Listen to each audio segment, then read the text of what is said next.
This is Philosophy versus Improv, where two sages try to teach each other a thing or two, and maybe you, the audience, get something out of it as well. Hey, it's Philosophy versus Improv. This is Mark Linsenmeyer. I will be guiding you on your philosophy journey today.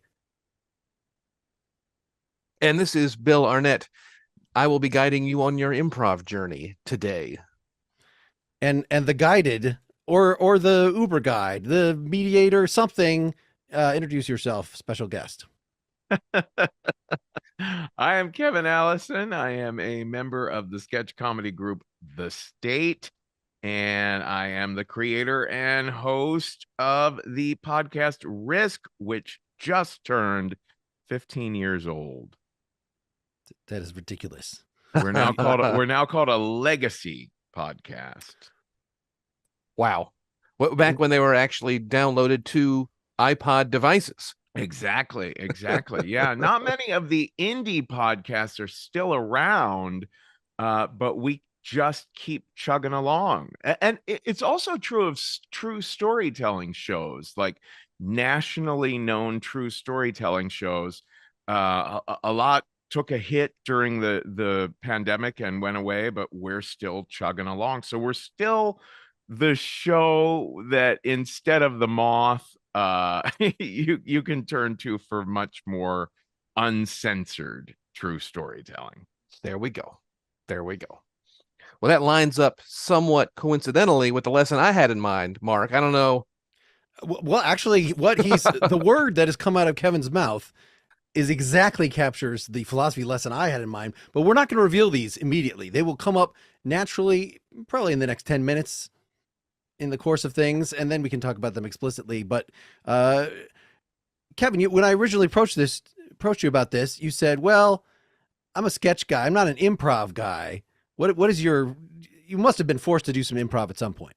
Well, it's very funny. We were joking around. We actually just were talking to Rolling Stone about this, the members of the State, that we were very arrogant back in the day.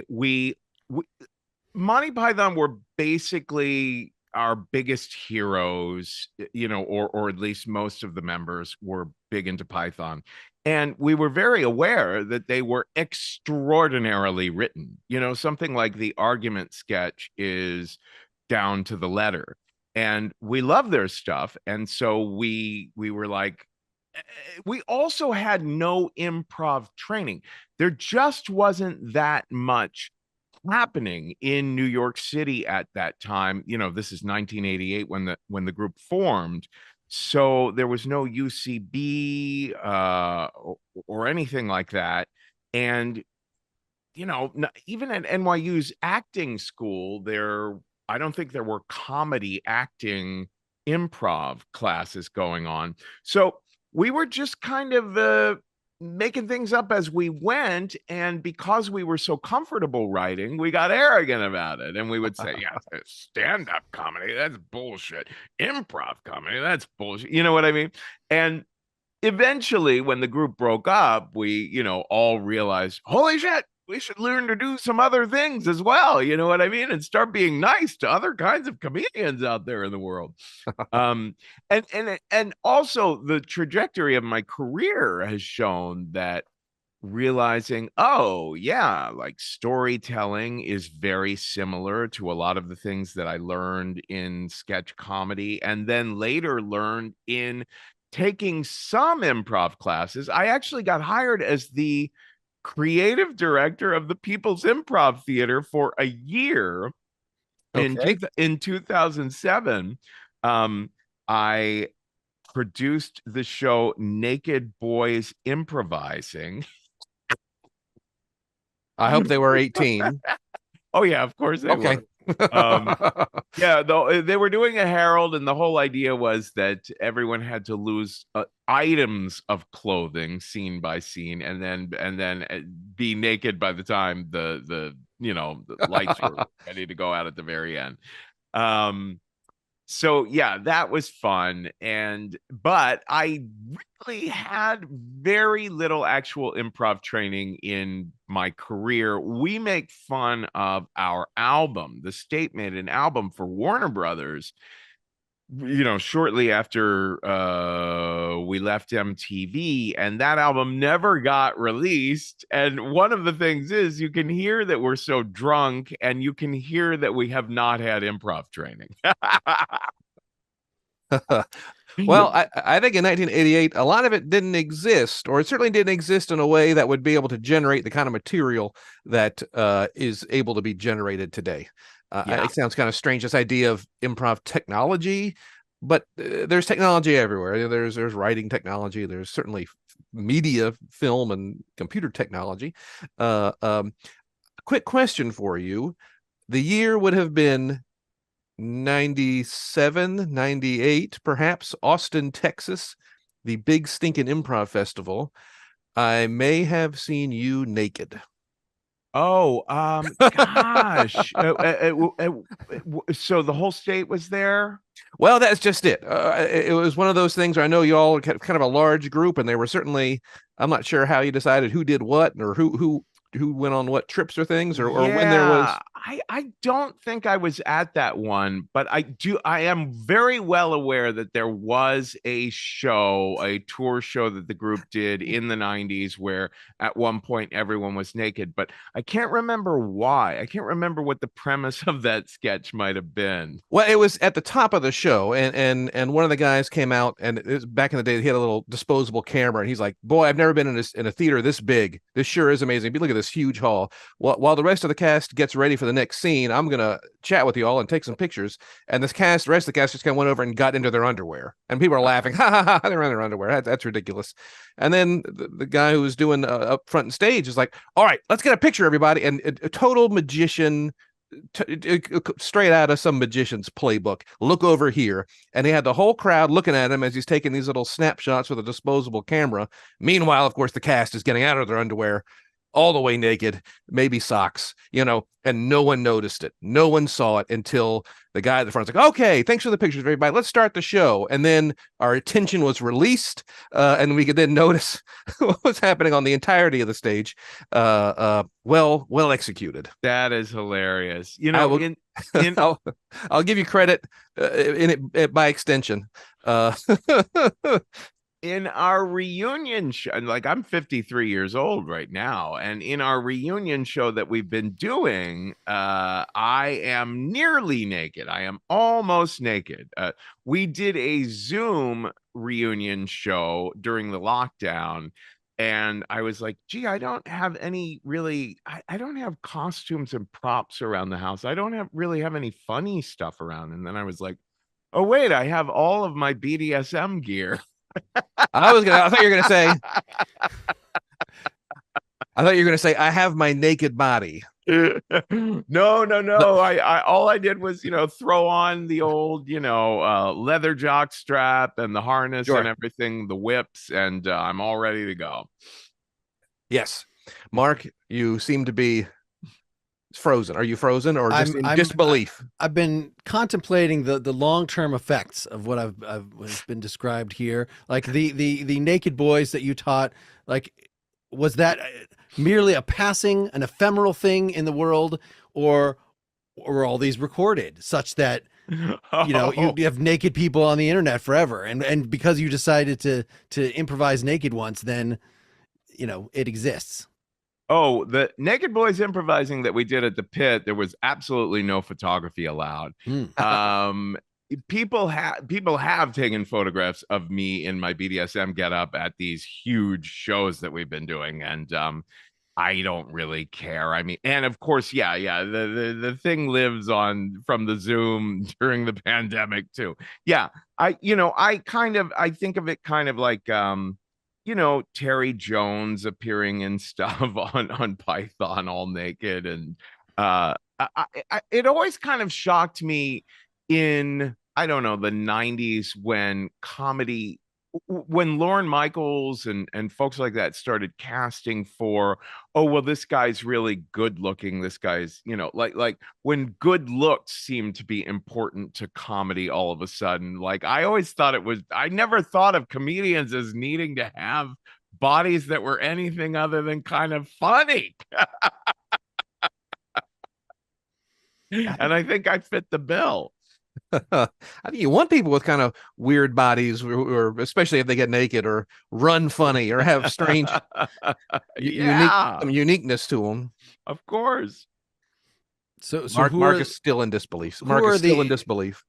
who are the Lorne Michael hires that are were just for looks? Are you talking Jim Brewer? What era are we talking about exactly? Because I can't picture where the hotness might have made a quantum back leap. in the day, I mean, people are passing around a meme right now saying, oh, you can see why Jimmy Fallon was hired in the first place when you look at his pictures when he was first hired. You know what I mean? Where I'm not saying that someone necessarily has to look like Brad Pitt or something like that, but you could say that Chevy Chase was a good-looking guy back in the day too. I'm not saying there are never good-looking comedians when you go back further in time, but it seemed to become more important since the 90s, that you're more likely to see comedians that are kind of buff or just look like they're trying to look their best. Yeah. I'd always heard that there were the deals that the performers had signed included, the options for movies and things.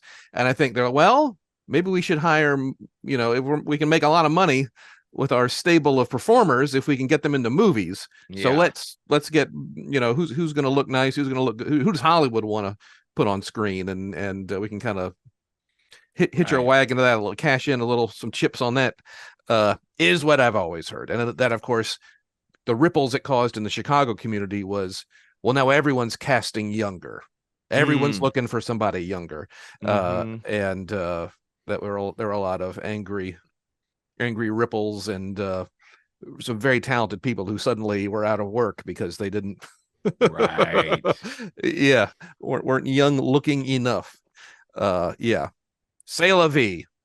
Yeah. Right, Mark? I'm sure that happens in philosophy, where you look at, they're just not professorial enough. I mean, they just don't have they don't look good in shoulder and elbow pads on their coat.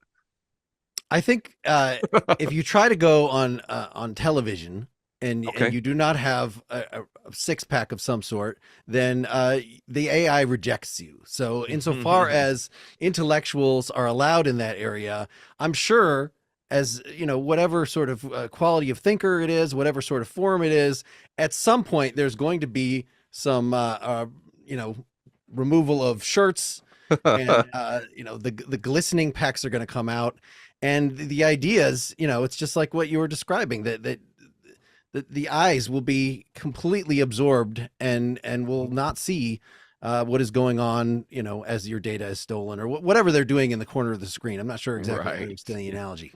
Well, don't we have expectations? We expect a doctor looks like this, and a college professor looks like this, and a comedian looks like this. And when those expectations get broken, and again, they're arbitrary, and maybe they're made just because that's how doctors looked yesterday, and now that's how I expect them to look today.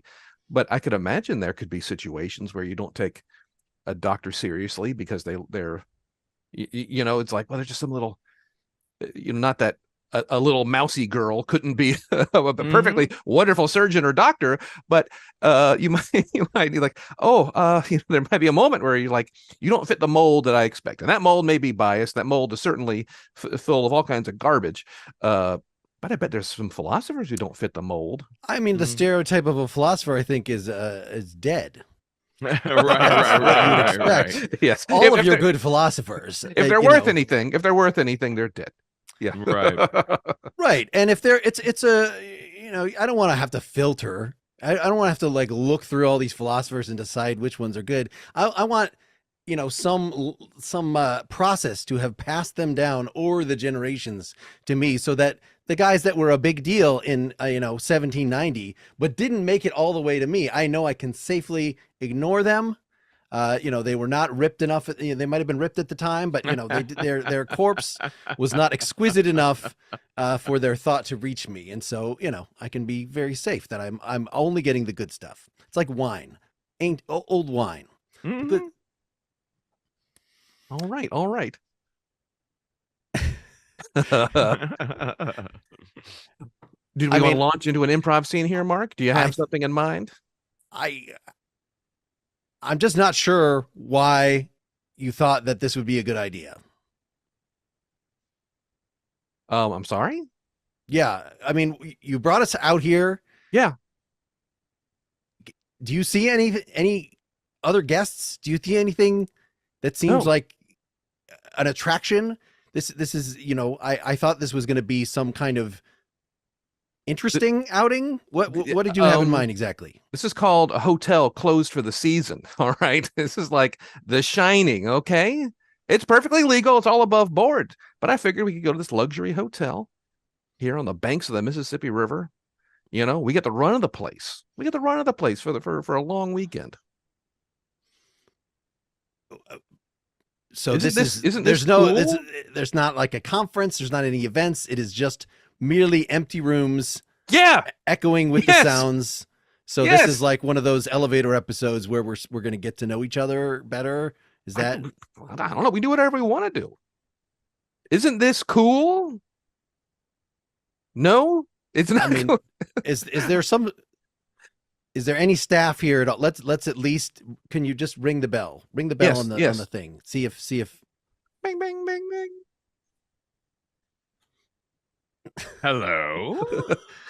Hey, we're checking in. We're doing that empty hotel package. And then just got my reservation online here. Here's my information. Oh, I wasn't expecting you today. Is this Really? part of You I think this didn't is even part of make the a thing. reservation at the Oh, I empty did. hotel. This is we're just breaking in. What is? Why was this a good idea? I had a reservation. I have my paperwork. I mean, it's all in order. I think this is part of it. Oh, Yeah, he doesn't. It must have slipped my mind or something. Well, all right. Let's see what I can get for you. There's a room in the basement that's free. The whole hotel is closed for the season, and the basement, that's the one that's ready for human. Okay, all right. Where we keep the mops. Yeah, but it's most assuredly free. Okay, awesome. Thank you very much. I guess we'll have to take it. Now, will you be here this whole weekend, or do you have to leave for the season? Or Oh, I'll be down there with you. It's my favorite place to be. That I have a thing for mobs, and I just don't like to be away from them for very long. sure. Okay. We could probably figure something out there, but it's true we'll have the run of the hotel though, right? All the library and the ballroom and the gardens and everything, and Well, there have been some deaths in the building over the past few days. oh boy, and spooky, some- spooky. Yeah, some of those rooms are closed off with police tape and all. Okay, that way we'll be able to find them. Wow, this is actually a pretty elaborate setup. I mean, so we're Yeah. the only. How can they afford to run this place if it's just? How much can I ask? How much you put down? It's on for me. this? It's on me. It's on me. Don't even ask. All right. I mean, are there other performers? I mean, are there staff on the grounds? I'm the only one here this weekend. Normally an enormous staff, but like I said, a lot of death over the past few days. Days. Few days. Oh yeah. Yeah, Last few days. The tapestry grows richer. What? Yeah. Could you tell us about these deaths, please? Well, it's been an eventful week. The cook choked to death. Terrible accident. The whole wait staff, the maids and the butlers there was the fire, a lot of immolation going on. This is this week. There's a fire in this build. Okay, all right. I understand you can't, smoke the whole. All right, go ahead. I'm with you. To put it this, I had a lot to mop up. And that's I can't complain about that. Some of my favorite time is the time I spend with my moms. Okay, all right. Is- I just kind of want to just time out. This is all part of it, right? I mean, is this I mean, can we not? don't ask him to break character. Come on. Okay. That's Well, I know, very but gauche. that was spooky. That was kind of spooky. I'm Well, not gonna lie. that's the point. I mean, Well, I know I was what I bargained for it. Look, Oh, when I was a no, there's no shows that take place here. No. okay. I mean, yeah, I understand. Yes, okay. He's not going to break character. We all got to right, go with all this. right. He Okay. likes the mops. Yeah, What can we yeah. ask him about the mops? We got to feed this let him round out the character. Sure. Oh, yeah, yeah. So I'm presuming, and as far as food goes and whatnot, we can use the walk-in freezer, huh? The walk-in larder. We got some food down there. We can make. Well, unfortunately, that's where I'm storing the groundskeeper. You don't want him to get all stinky. So for the time being, the walk-in fridge is where I'm keeping him. It's probably just a budget thing. They don't want to show. They can't have the whole hotel open. I mean, you're I mean, definitely not paying enough for them to open the whole hotel. We got to be reasonable here. look, I've always been down for adventures, Mark. You know that, okay? Since I was a boy, my family moved around a ton, and I love going on adventures. All right, I love doing things. I love exploring. I love unique holidays, and I've also loved horror movies. And this is the situation, an opportunity to marry those two things. All right, All right, all horror right. movies and adventure. But I'm not gonna lie. I feel like we might be crossing a line. There might be. I don't know. Don't lose your nerve at this point. I mean, you paid your money. Let's- We got out here. You got me out here. This seemed like it was going to be boring. Now, it Well, seems if you like want to it's show gonna us down to the basement, Yeah. we'll just take our bags and get Oh, to that. be- love to yeah. see some of those mops. Ops. Absolutely. Come down this way. Here we Okay. are. Any distinguishing characteristics about the mops? Any particular mops you prefer over other mops? Mop trivia. This here is Sheila, and she has, well, you can see quite a girth to the amount of I mean, yarn or whatever they call it. I think you might want to learn some mop terminology if you're going to make this do this mop character. But I understand. Yep. Okay, Martha. What did I say? Her name was Martha. Sorry, I just missed it. Sheila. The mop's name is Sheila. Let's, Okay. let's get this right. Mark, let's get this right. Okay. Let's get this right. Okay. I think this is a guy we don't want to. We should get this correct. Let's cover all our right. bases here, and let's at least. So are you monogamous with the mops, or are there many mops? It's you have a very, very carefully negotiated polyamorous relationship. Yes, it takes a lot of laying down of boundaries and whose limits have changed this month, that sort of thing. Sure. Okay. Well, I see you've got some cots over in the corner here. Looks like there's 3 cots. So that's good news, Mark. That makes me feel like this is above. That seems a little coincidental if we weren't actually expected. Well, I know. So I feel better. I feel better seeing those 3 cots. Well, the thing of it is, 2 of them are for Sheila. Are we sharing? Are we entering into the polyamory? I hadn't quite figured out where I might be able to have you guys lay down yet, because Sheila, I mean, as you can see, she's a rather long mop with, as I said, girthy yarn. That's a very plus size. That's a Lane Bryant mop right there. That's a serious. Yeah. So I like to give her 2 cots whenever I can. And then, sometimes I need a little, go off in my own little world. So I like to have one for myself just in case things are a little tense between Sheila and I. However, as far as the concrete goes, it's a lot more comfortable than some other concretes I've slept on before. There were some sofas up in the lobby. Maybe we just crash on a Yeah. sofa up in the lobby. That could be fun. Build a giant fire. Boy, I could walk into that fireplace. That thing was huge. That was probably 6 feet by 10 feet. Big, There's build a fire. lot of stuff up the chute there that I don't know. The flue, the fireplace chute. Yeah, the flue. Yeah. The flue, or just as a nickname, I like to call it the chute. Now, does Sheila visit the chute? Is there what are Sheila's functions?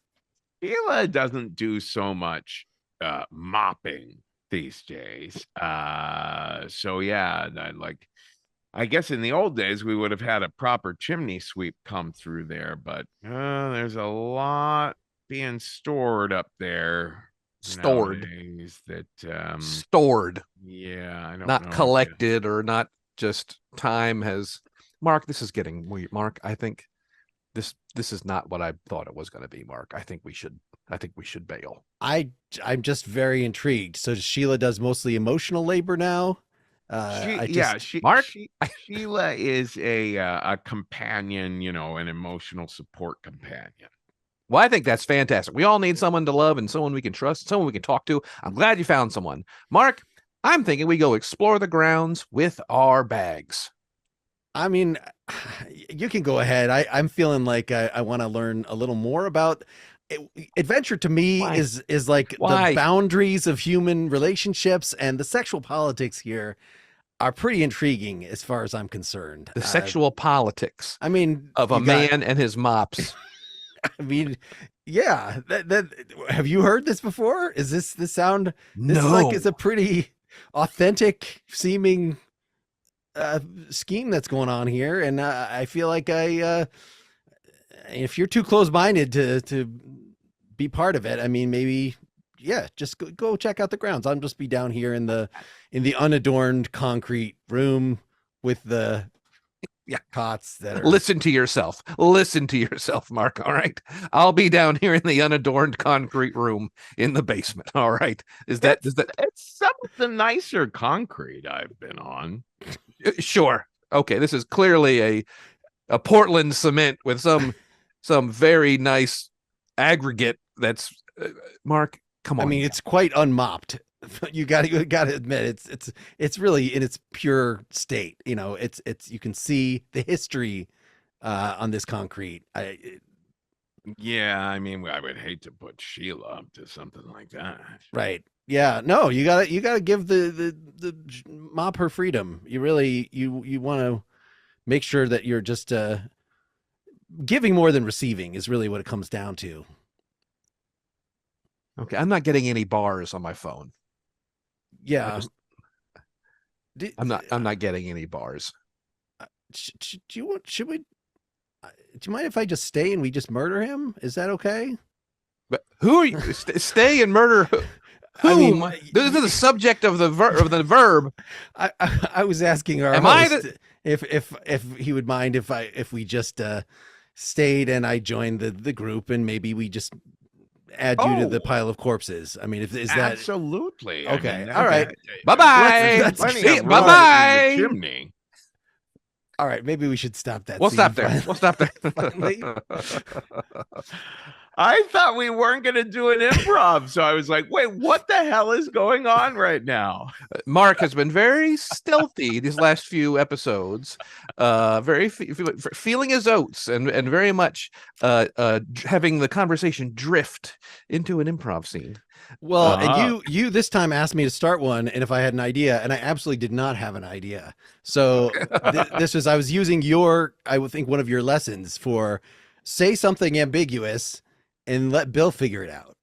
Well, the idea is that we figure it out together. I don't think the lesson was make me do it. I think the lesson was we don't have to have an idea. We don't have to have a fully fleshed thing. But if we get talking, an idea will emerge, and we can then push that. I just needed a starter emotion, which was incredulity or something like that. I thought we found something cool. I was happy with. Oh yeah, I had a lot of fun with Sheila. Did you feel cornered into being okay, we've picked a part for Kevin because he hasn't spoken up yet. You could have been one of the travelers with us, but because you had not spoken up, therefore, we wanted to have something like the classic sketch structure. Yes, I liked our resolution of doing away with him. Yeah, ha ha ha. Yeah. I mean, that's what, if you're gonna say we're in a Shining kind of hotel, I mean, yes. Somebody's got to be corrupted by it, and yes, I just felt a calling. It did make it difficult with the direction that Autonomous Scene was taking to slip in the philosophy lesson, which was a fairly simple. Kevin, you mentioned legacy. And so I was sort of trying to think about the long shadow that things cast, whether it's the naked men in your sketch show, as compared to the very ephemeral not character. Too long a shadow. The very ephemeral character of what we're doing in improv, but we're recording it. So all this thing that was created, not to be carved in stone, is now carved in stone despite our best efforts. And I don't know if there's something self-contradictory about that. Yeah, it's when I first started Risk, I was just learning how to tell stories. I've always kind of believed in it because the state really had this philosophy. It's how we did what we did. Like, we didn't have comedy classes. We had neither improv nor sketch comedy classes.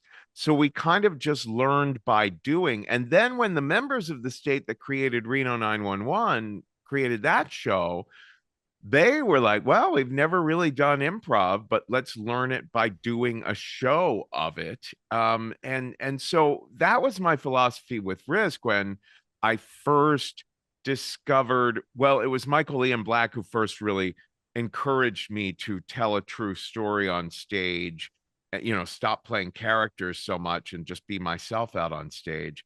And I said, oh my God, that's so risky. And he said, well, that's the idea to go with. And so I thought, what was the riskiest story I could tell? And I told the story at this storytelling show at UCB in Chelsea about the first time I tried prostituting myself when the state was not sure whether we were going to get our TV series or not. There was a 6-month period where they were keeping us starving. And I told this story at UCB, and on the day of, I called Margot Lightman, who was hosting the show, and I said, I can't do this. This just feels too risky. She said, that's great news. And I said, why? Did you overbook? And she said, no.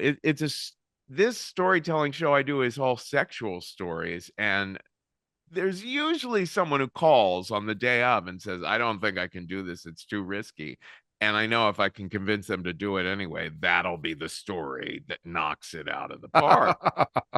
So I came and told that story, that comedy of errors, my attempt at becoming a hustler story.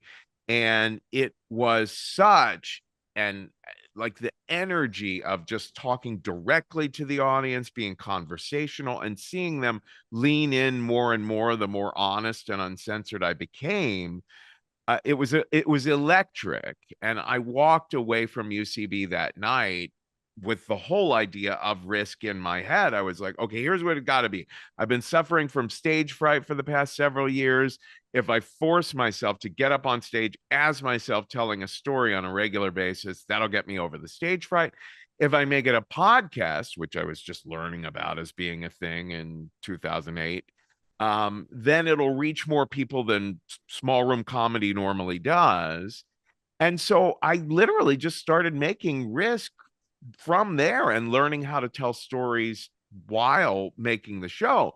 But 15 years later, there's shit in those early episodes where I'm like, oh my fucking God, get to the inciting incident, my friend. Or, or just stuff that where you're like, oh my God, I don't feel that way anymore, so we put out reruns of Risk on Thursdays now, and part of our system is our editors review them and see if anything has to be cut out. for on the basis of it being too risque or just being boring. Well, yeah, mostly on the basis, yeah. If something is just like, this is a total mess and boring, I mean, that's rarely the case. The show has always been very, very strong. But no, occasionally someone will have been revealed in the news to have, sexually assaulted people, or someone will just say something where it's like, ooh, that's cringy now, and including myself, so every now and then we'll just be able to snip out a line here or there. But the whole idea of the show has always been that it's where you can share in a more raw, real way than you could on an NPR show. And another thing is, there used to be a lot more celebrities on the show in the early days, and I think they've become afraid to do the show because of its reputation, but also because, now there are gigantic corporate podcasts. Sure. Yeah. Well, it's funny that you say that. The big, when I was getting into improv, there was really only one book. There was only really one resource. The internet wasn't the internet, and that was Truth in Comedy. Yes, Del Close right. and Sharna and Kim Howard Johnson. But like this idea of like your truth has a value because it's true, Right. And no fake story can ever have that value. There is a uniqueness to a true story, and I think about the movie Fargo, the Coen brothers movie, and it begins with this little blurb, this is all true, and it's like, it never was. But it puts the audience in a place, well, I'm going to judge this differently because it's true. It did me. I very much took that to be true. And yes, there's also the fact that people will sometimes say things on the show that other people might disagree, that in other words, a person might be like, well, I don't feel like I was sexually assaulted, and then other people will be like, what, you were, and like, or something like, I think my mother was possessed by the devil, and people will be like, well, fuck, are you kidding? That's just a psychological thing.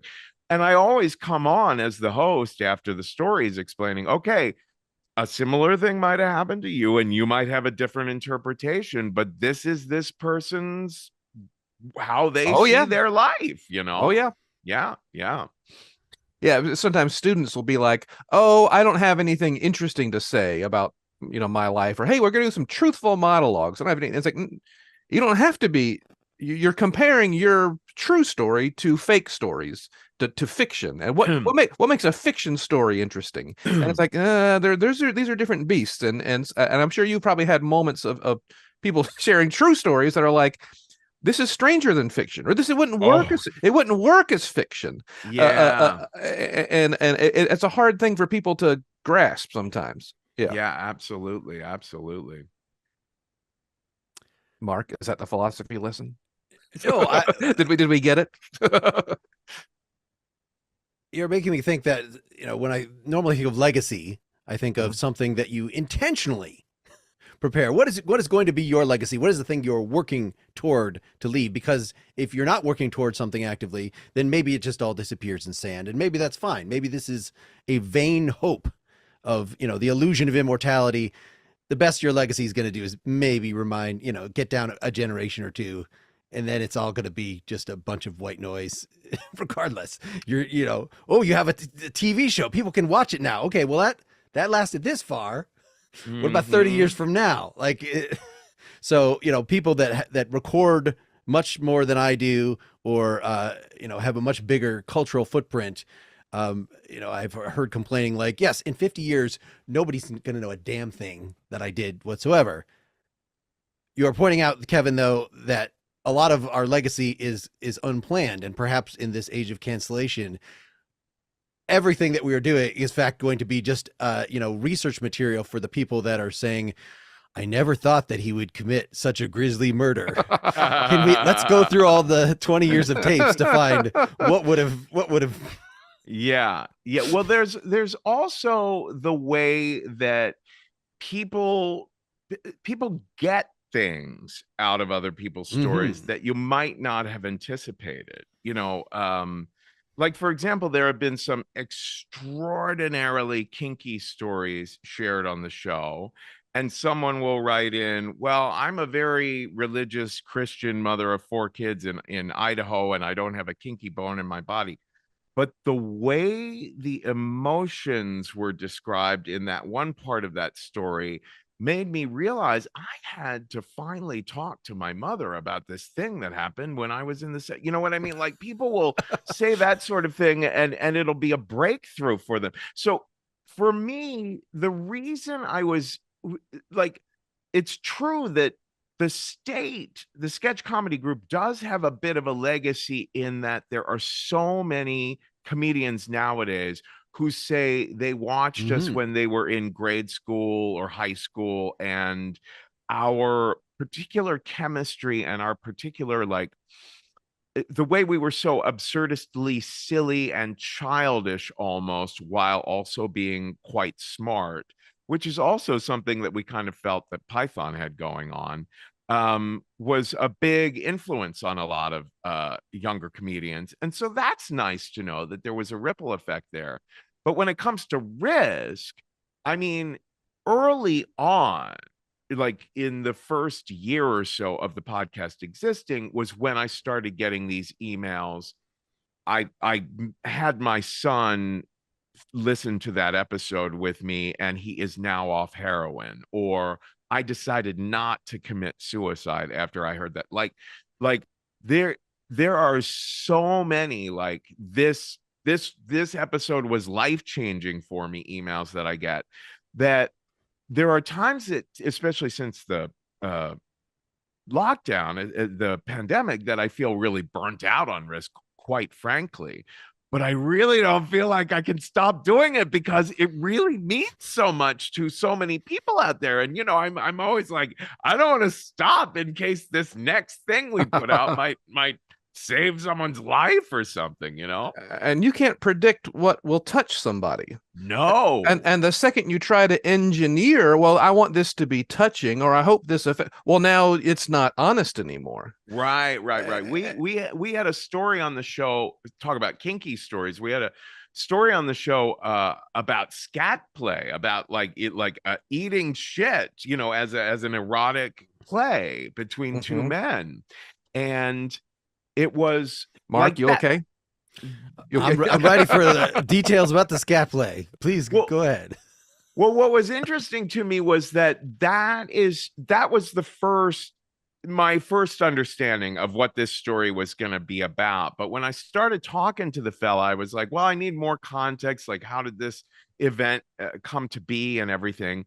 And as I was recording with him, it turned out that this was like a long love story, right? Because we had to keep going back to all these other first times they tried this kinky act, and then first times they tried that, and how these were like chapters in this evolving love affair. And people wrote in, when we first published the story, because the scat scene comes at the very end of the story, right? And when we first put it out there, I was like, this might be the end of me. This might be, where people are like, okay, I've had enough. But no, people were writing in, I can't believe you had me crying tears of love over this story. So that's what you were pointing out before. Like, you just cannot predict how people are going to be affected by true stories, because there are these details and or emotional patterns or thought patterns that show up in true stories that are bound to, like, remind someone of something that's happened in their own life, or just be relevant to them in some way. Yeah, there's a resonance. We've Yeah. all had lives. We've all done these things, even if I haven't played with my own poo, Exactly. which I have not. On the record, this idea for your legacy, for my legacy, it's now for my here legacy, to be found by the historian. Yes, I have certainly had moments where maybe there's something I'm ashamed of. Maybe there's something I'm secretly proud of that I don't want to tell anybody else. Or maybe I have a second peer group independent of my first peer group. And again, it may have nothing to do with kinkiness, but there are similarities in our human experience that we can draw to. And I think people can hear that, and that's interesting and cool. And I think as an artist, pardon me, we'll cut that out. As an artist, it means that you need to be true to the story you're telling, and not consider how is this going to go? How is this going to be heard? Is this right? Is this wrong? Because you can never predict it. You can never predict it. It will resonate in ways you could never possibly imagine. So don't try to imagine. You know your story, tell your story. It can't be wrong. It's yours. Yeah. I mean, I know I was completely just thinking about the audience, and how are we going to spin this relationship with the mop? That I felt like if I was disrespecting the mop, this is a scene. No. Oh no. If I was disrespecting the mop, there's going to be people are going to be reacting to that all over the country, and I just didn't want to. I couldn't hold that. I needed to be supportive because who knows, what sort of mop relationships are among our listenership, and you got to be respectful. You don't want to. Yeah, they're yum. It's funny.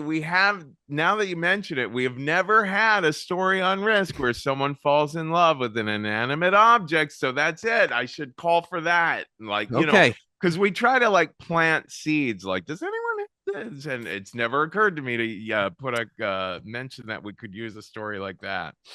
I mean, the conservative politicians predicted as soon as you allow same-sex marriage, for sure you're going to have marriage between people and animals and mops and inanimate objects. I mean, so you don't want to make those conservative prophets into liars by not falling in love with an inanimate object. I mean, I think it's the duty of every one of us. You fit a little love in your heart for an inanimate object that you describe with feminine qualities. That's true. If that's what you're into. I mean, again, yeah.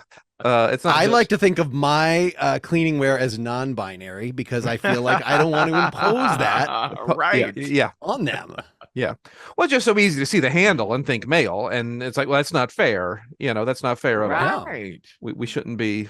Yeah, we shouldn't just judge a book by its cover, judge a mop by its handle. Yeah. Mm-hmm. Now, to get us toward the end of this experience, is there another scene we can set up that involves some sort of, now we can be self-conscious about it, explore the idea of legacy from the inside, but Bill, that will also take advantage of whatever improv lesson, I'm not sure what it is yet, unless it has to just do with truth. Well, believe it or not, we have been tap dancing all around it.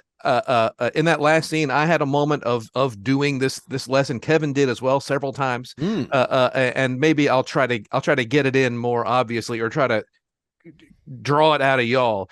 But it's hilarious. The synergies that are happening here are ridiculous, and I think I actually do have an idea.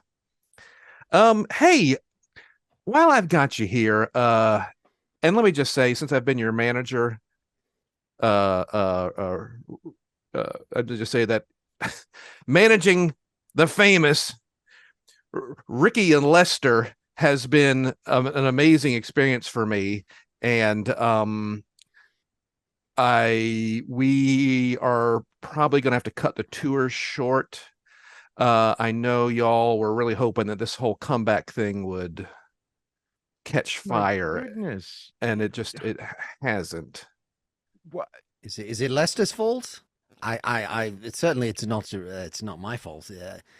Lester, was, having the Reformation, it seemed like a good idea, but he hasn't been quite up to par. Most of the laughs. I mean, not that we're going for laughs, but we get something. Well, yeah, I think when we started the tour, there was some interest. I was able to get some nice venues. Ticket sales were slow. Well, they were slow. They were slow. You know, they were slow. Probably a lot of the audience that you guys were used to back in the 70s aren't on the internet slash alive. And I, we've had to shrink the venue size a little bit, but I think we might want to quit while we're ahead. Do we have any market research? Do we know why? What exactly do they? I mean, is it? It's Leicester, right? I mean, No, you no, can I don't. tell me. Your bits are old and tired. I think. You considered putting us in nursing homes? Yes. I have actually gotten calls from some nursing homes. Some of your material has been a little dated. It is considered perhaps what was edgy in 1970 is positively rude today. And I think I just, I mean, dirty knock jokes, sexual knock jokes, being in drag, very obvious drag and very silly drag with fake beards, and it's just not. It just hasn't aged well. Yeah, Lester, you just haven't aged well. No, Ricky, I think Ricky, I don't. On my own. I was playing smaller houses, admittedly, but I wasn't getting as many folks coming up afterward asking us for directions, seemingly not understanding that it was an entertainment show, thinking that we were some sort of customer service people. I'm really quite mystified by that reaction. Well, Ricky, you've been a nightmare to work with. I mean, goodness gracious. I think the audience can feel the tension between us, Well, I think at least we could make it work with nursing homes. I think people can sense the tension. I mean, last week, Ricky, you intentionally popped one of the water balloons in Lester's comedic brassiere. That was improv. That was you gotta stir things up a bit. I mean, you're right. So, the knock jokes, I think those are classic. I don't think those will go out of style, but you gotta add to it every time. I'm allergic to water. The man's allergic to water, Ricky. The man's allergic to water. You can't be allergic to water. That's like being allergic to air. This is some kind of hypochondriac bullshit. Well, you saw what I did. I mean, I attacked several people in the audience. Yeah, threw drinks in their face, tipped over a cabaret table. Yeah, this is. I mean, the one way I could see saving this tour is if for you to play up the tension and just have an ironic reunion tour where you actually hate each other. That's not a terrible idea. It's I feel like we're already already a whole lot of acting. Yeah, we're sort of already doing that. Can we also act like we despise most of the material? People, if we don't do the booger sketch every time, people yell booger. I mean, granted, most of these people are quite elderly at this point, so I'm not sure if they're really requesting the booger sketch or, just making some sort of a general statement. Yeah, I think that's fine. I think that's fine. I think y'all have to decide how you want to exit the stage, be it gracefully, be it with an explosion. Might as well go for tearing each other to pieces. Can we get it on Netflix? Public access? I mean, I don't know what Netflix is, but well, there you go. I mean, y'all. I mean, this is part of it. You don't even know what Netflix is, Ricky? I mean, I think just being caught on a phone and then they show that if it's like two old men beating the shit out of each other, and then that gets captured, and then That's it goes bound to be a viral. hit. I've heard about that going viral. Can we go viral? We can try. We can try. Do we need a safety word? Do we need something to keep you guys are going to do we need to script your hatred, or would you rather just tear into each other live? Yeah, I think we could just go with the flow. I think that would be a good message to send to kids, that you can just follow your dreams. You don't have to plan everything. You can just go and express what's in your heart, which is a real annoyance. I mean, on a fucking minute by minute basis. Okay. All right. Mhm. Okay. Oh yeah, spectacular. I mean, what is Lester done, Ricky? I mean, you look across the room and you see somebody who you wouldn't have a career without each other. You guys were on Dinah Shore, okay? You're on with Johnny, you know? Like, do you think you would have a career without each other? I mean, we were on Johnny once. And then Jay once, you know, and then other you did Merv Griffin about 4 or 5 times. All right. That went well, but yeah, by the time we got to Jay, I mean, things were not tip top anymore. The timing sucks across the board. The jokes, the quality. I mean, the ones that I come in with, I feel like there's no give and take. There's give, and then there's some sputtering noises. Well, you've always been so annoyed that I won't take a shower, but you know, it's the allergies. Right. That Mr. Leno inviting us to the couch, and I lean over and give him a nice noogie, and you know, he seemed really irritated, but I know he was enjoying that. And then he caught a whiff of you, and I knew that was it. We were never going to get on one of these shows again. We could just kiss it all goodbye because of hypochondriac. I mean, water sport? Is that the proper term for what you have? What? I don't know. No. If you've got a great aversion to something, and but it's all bollocks, then it's a sport. It's a put on, and so he's got a water sport. Have I been using that wrong all these years? I think so. I think you've got some sort of other terminology in mind. All right. Well, perhaps we just let this dribble out. Gross. Couldn't think actually how one might bring such a scene to a climax. We're not gonna do a show right there. There will be no climax. The scene will end, but there will be no climax. That is the legacy. It's a bunch of missed opportunities and bitterness, and that gets transmitted to the audience for all to see. I hope that the state's reunion is faring better than that. Yeah.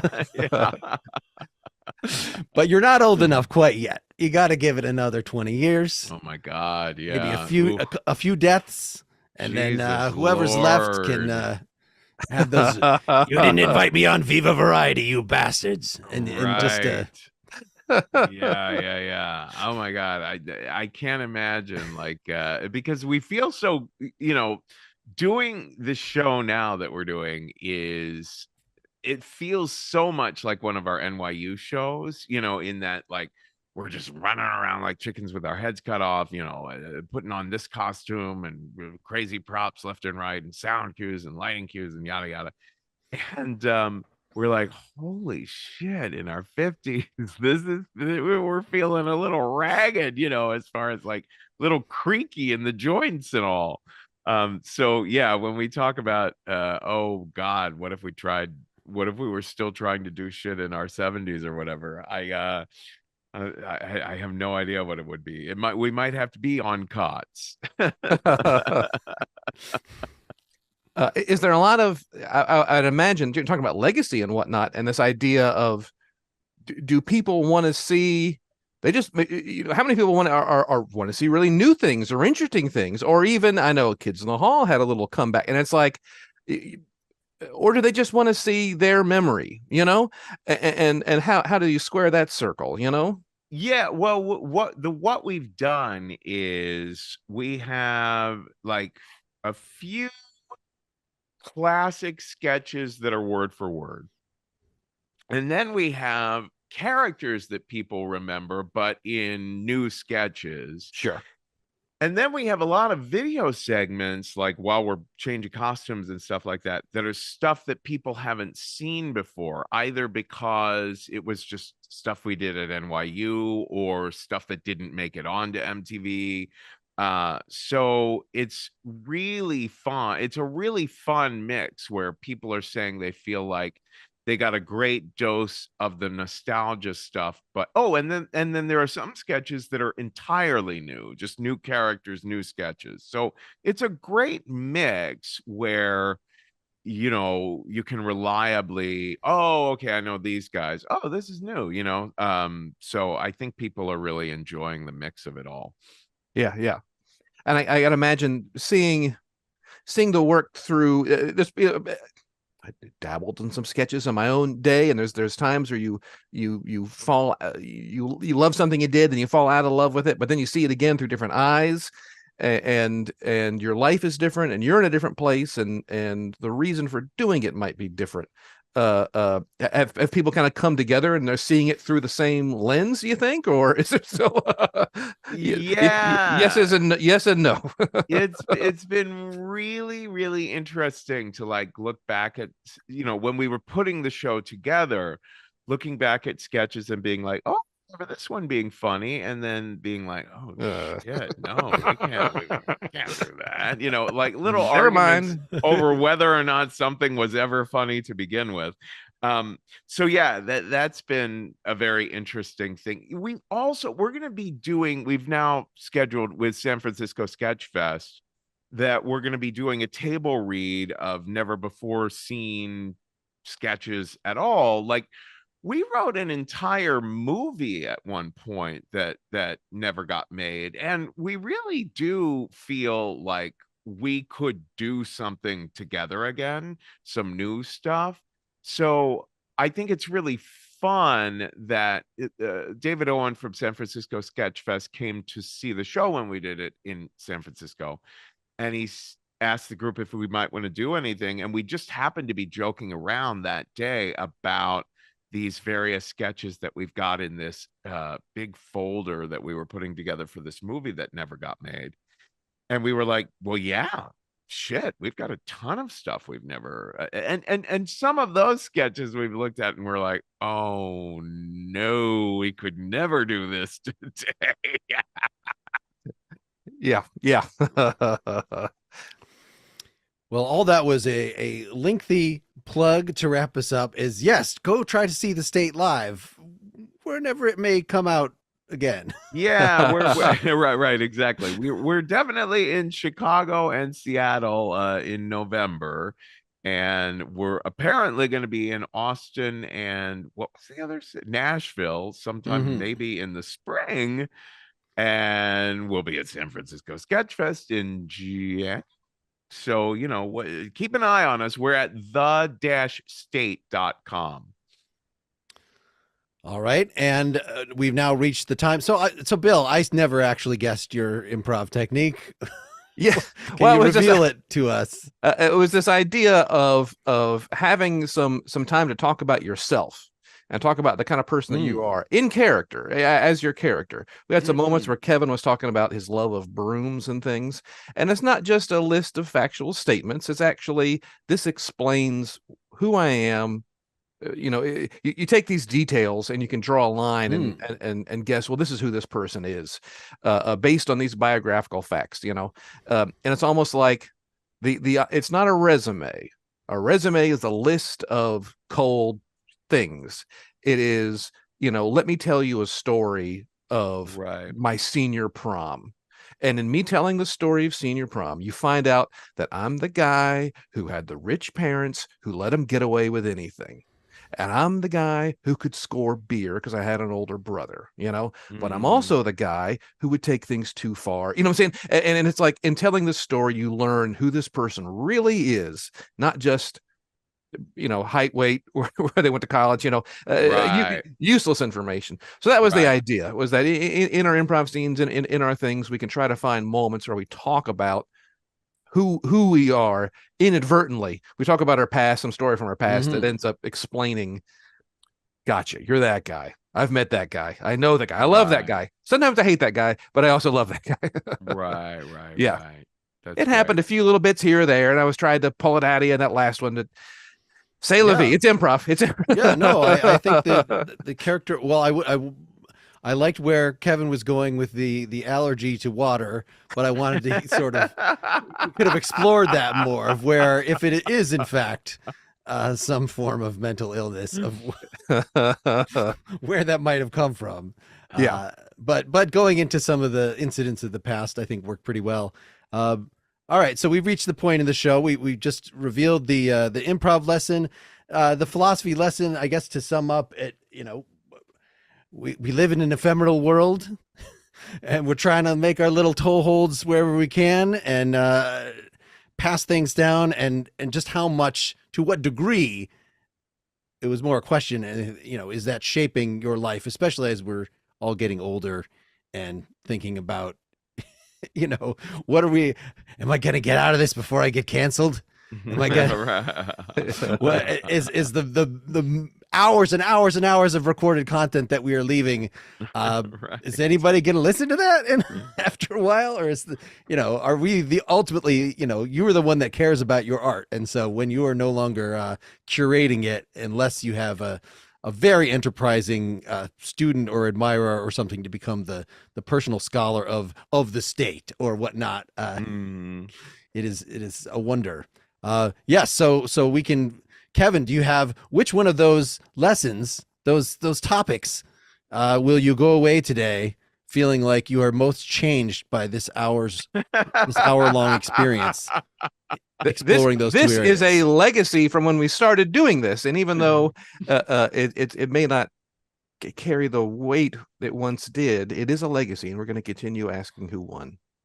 Well, I do love that looking for the telling details, the details that a person might mention about themselves that have a whole world within them that really open things up for you of, oh, okay, you're motivated to pursue that sort of thing, or oh, okay, so that's important to you, where whenever we're coaching people on telling stories for risk, we want them to be as detailed as possible, but the key is those details that are really like kind of loaded, the ones that really like say a lot more than they do on the surface. Oh yeah. All right, so improv is the winner. Is that's how I'm interpreting what you just said. Okay. Sure. Yeah. Okay. There we go. Well, I would second that. I feel like that the combination of these sensibilities of you two gentlemen with your varying storytelling type activities has been illuminating for me and had a lot of fun. Fabulous. Me too. Great fun, y'all. Great fun. All right. Thanks for listening, folks. So long. See you, everybody. Bye-bye. I should sell my soul. Bankrupt. Bankrupt. Bankrupt.